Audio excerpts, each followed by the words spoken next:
அநீதிகளை கண்டு உனக்கு கோபம் வருமேயானால் நீயும் என் நண்பனே.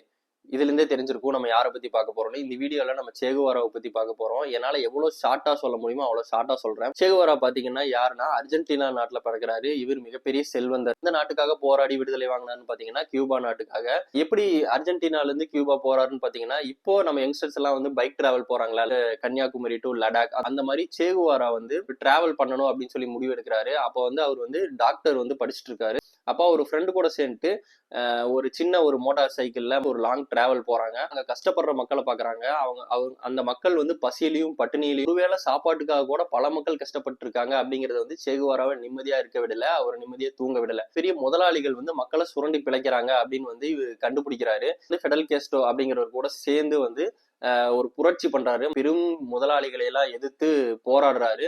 இன்னொரு முக்கியமான விஷயம் தெரிஞ்சுக்கணும், கொரில்லா அட்டாக்ல வந்து சேகுவாரா வந்து ரொம்ப சிறந்த ஒரு ஆள். கொரில்லா பயிற்சியில கியூபா நாட்டுக்கு வந்து விடுதலை கிடைச்சிருது.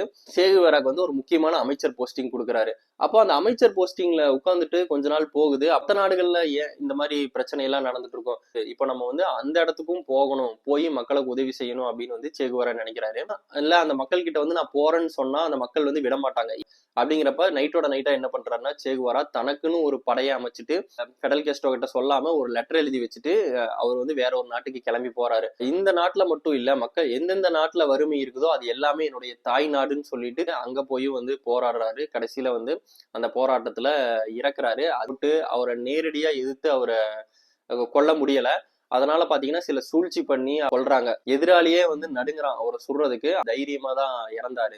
இந்த சேகுவாரா விஷயத்துல இருந்து நம்ம ஒண்ணு தெரிஞ்சுக்கணும், நம்ம மனுஷனா பிறந்துட்டோம் அப்படின்னா நம்ம வந்து மத்தவங்களுக்கு ஒரு பயனுள்ள வாழ்க்கையை வாழணும். என்னவா இருந்தாலும் சரி, அறிவா இருந்தாலும் சரி, பணமா இருந்தாலும் சரி, கல்வியா இருந்தாலும் சரி, என்னவா இருந்தாலும் சரி, கொடுத்துட்டு நம்ம இந்த பூமியை விட்டுதான் போகணும். அந்த மாதிரி ஒரு வாழ்ந்து இப்பவும் வாழ்ந்துட்டு இருக்கிற ஒரு நபர் தான் வந்து சேகுவேரா. உங்களுக்கு பிடிச்சிருந்துச்சுன்னா நம்ம பேஜை சப்ஸ்கிரைப் பண்ணிட்டு தொடர்ந்து சப்போர்ட் பண்ணுங்க. இந்த மாதிரியான இன்ட்ரெஸ்டிங்கான திங்ஸை நம்ம டெய்லியும் பார்ப்போம். தேங்க்யூ.